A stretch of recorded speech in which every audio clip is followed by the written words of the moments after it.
My 11 years journey in Rivervale started on 31st August 1998. When I was informed that I would be posted out of Head Boys School to start a brand new school in Sengkang. On hearing this news, I was so excited. I drove to Sengkang the same evening to take a look at my new school ground. The sight of this building got me started thinking of strategies to develop this new school into the school of choice in this new Rivervale estate, which was then being developed. I scanned the surrounding areas and found that there were already a set school around the corner, 2 established mission schools, 1 established government primary school, another government primary school which is about 3 to 4 years old within walking distance of my new school, and yet another new government primary school nearby being built at the same time as Rivervale. I began to conceive ideas to ensure we start right first time. I decided to start with the first batch of 13 teachers who were posted to me.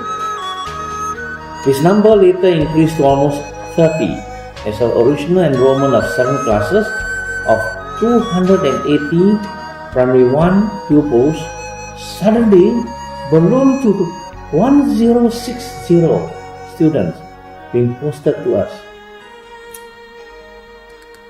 Eventually, only 868 of these students turned up by March 1999. With the increase in enrollment, we had classes in every level, from primary 1 to primary 6, and we were housed in 2 different buildings, the old buildings. Primary 1, 2, 4, and 6 were housed in the former Haising Girls High, and primary 3 and 5 in Charlton Primary School.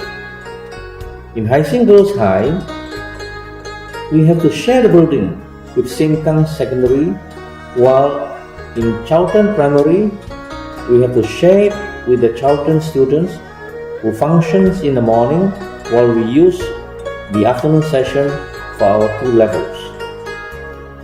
At that time, facilities and resources were grossly inadequate in Haising High as well as in Charlton Primary.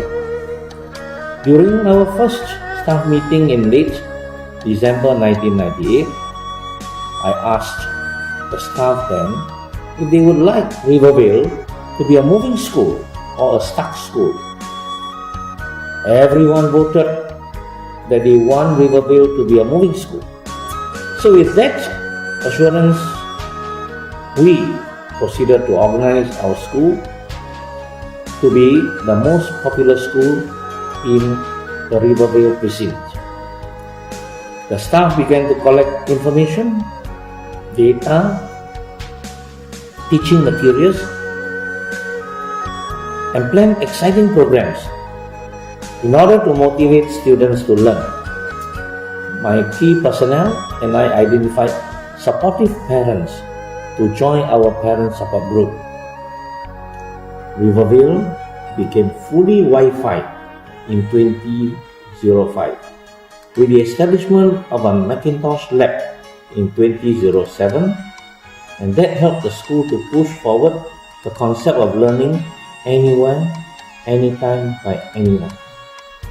Modern devices like handphone were used in the island-wide cradle for immediate authentication of position. A notebook and iPad are now becoming a standard device used in teaching learning both in and outside the school. I'm extremely proud to see the school continue to reinvent itself, and with the addition of 2 extra blocks plus a single session system, coupled with an excellent staff that's led by very enthusiastic leaders, supported by a loyal school advisory committee, and parent support group. The star is their ultimate goal to reach. The school is driven by my belief that the students who are under us today will tomorrow be our masters. Every time I meet my staff, especially the steering committee, I would tell them that you have to remember the very students you are teaching now, tomorrow will become our ministers, presidents.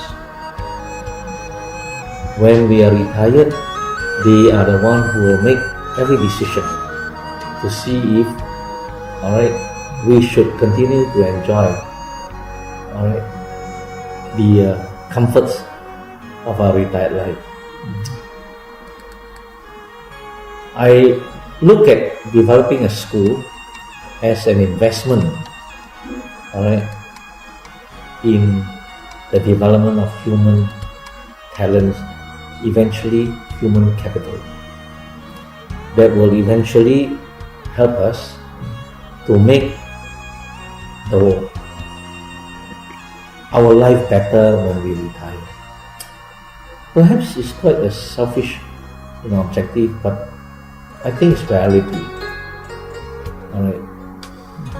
I use a Chinese phrase that leaders, the youth is always the one who replaces us. It goes like this: 长江后浪推前浪.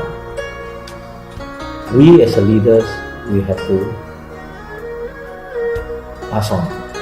And the next group will take over the leadership and they will decide our fate when we retire. So with that in mind, I set my mission to ensure that all my students will succeed and excel in all endeavors.